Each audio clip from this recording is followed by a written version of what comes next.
À l'image des autres écoles doctorales, Ethos a été créé par arrêté rectoral en 2008 sous le recteur Abdussalam Sall.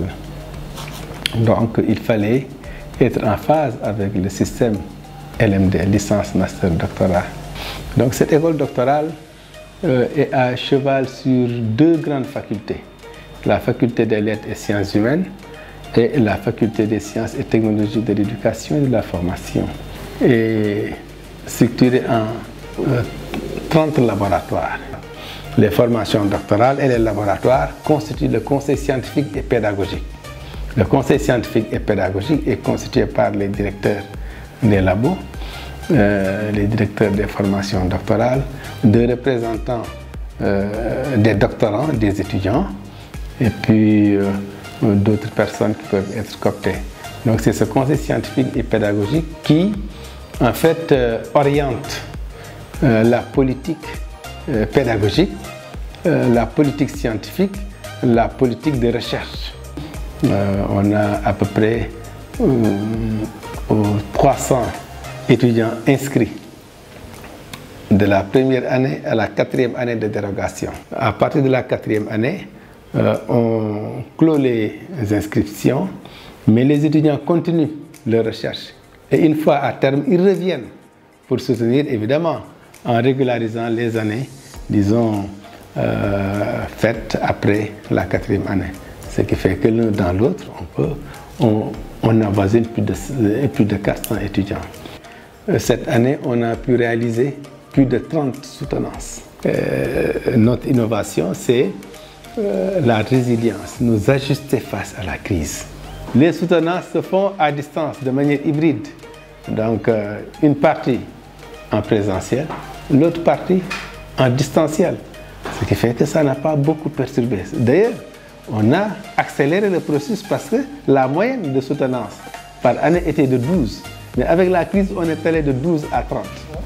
C'est vrai que l'université nous accompagne, mais l'exécution du budget aussi pose problème.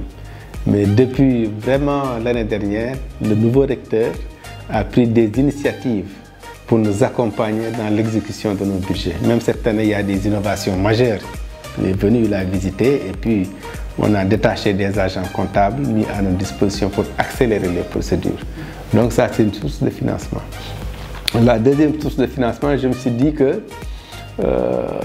il ne faut pas toujours attendre de la mamelle de l'État. Il faut innover, il faut imaginer. Et au niveau des laboratoires, ils compétissent, ils mettent dans les projets les étudiants, ils les accompagnent. Les étudiants s'y retrouvent et les questions de recherche qui se posent au niveau de nos sociétés sont interpellées, sont questionnées, sont approfondies. Parce que nous, notre mission, c'est la recherche. Et cette recherche, c'est voir quelles sont nos priorités en tant qu'Africains. Qu'est-ce qu'il faut pour transformer le vécu des sociétés africaines.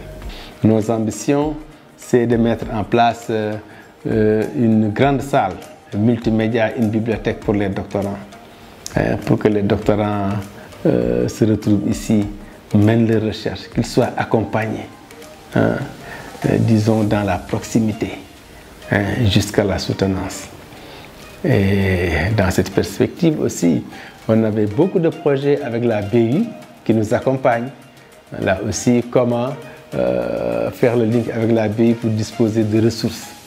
Mais le problème, c'est l'espace. C'est l'espace.